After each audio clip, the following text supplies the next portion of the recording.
back for another beer review. Today, I'm taking a look at Avery's Vanilla Bean Stout. This is one I picked up probably about a month ago, sometime around early January. It was bottled in December of last year, and it's a stout with vanilla beans added, aged in bourbon barrels, 10.8%.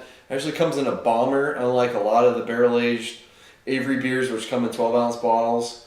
This is part of their new Botanicals and Barrels series, and I don't know if there's been another release since they've produced this one, but see if I can find any other information on there. They're using a trio of Tongan, Ugandan, Mexican whole vanilla beans for the vanilla part of it. So aged in bourbon barrels. I think it was about a $12, $13 bottle, which is about the price they have for a lot of their 12-ounce barrel-aged beers that are super high gravity. So I got to pour it out. Yeah, it's pretty much opaque. I can't really see any other colors other than a nice dark color of approaching black. You know, not as intense as some imperial stouts. Good legs on the glass. Light brown head on there.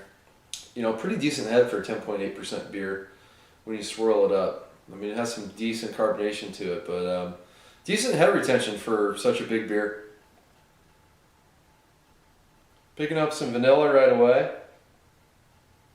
A lot of like caramel and dark fruits are next. Slight, definitely some alcohol. The alcohol is kind of like part beer alcohol, part spirit alcohol character. So I don't know how much of that caramel might be coming from a bourbon, but it's probably a combination of the bourbon and the malt in there. A little bit of like sweet chocolate, but mostly like bourbon-soaked raisins. Maybe a little bit of fig in there too. So it doesn't have like a big roast character or a big like dark chocolate character to it. So it smells pretty good. Let's dig in. Cheers.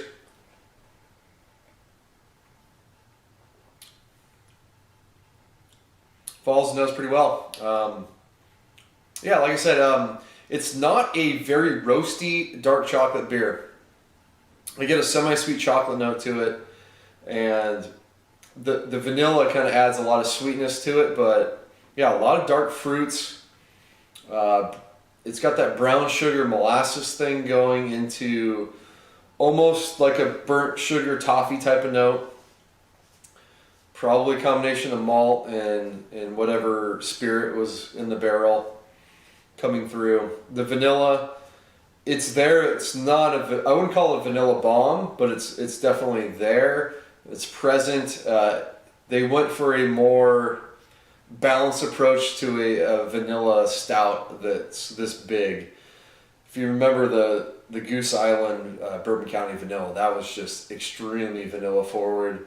And I've had some other beers that are very vanilla forward since then, and this is a little bit more restrained. It's a nice vanilla blend that works well with the beer. Oftentimes you'll get vanilla and coconut coming through the barrels, so that kind of intensifies the vanilla character that you would get normally from a barrel. If I had to guess, the aging in the barrel is probably not as long as maybe some of their other beers. You get a big sweetness up front. The vanilla into those caramelly, dark sugar, molasses notes, dark fruit, raisin, fig. Finishes fairly dry, some alcohol kick to it. A little bit of oak character, not a lot. Just really light roast character.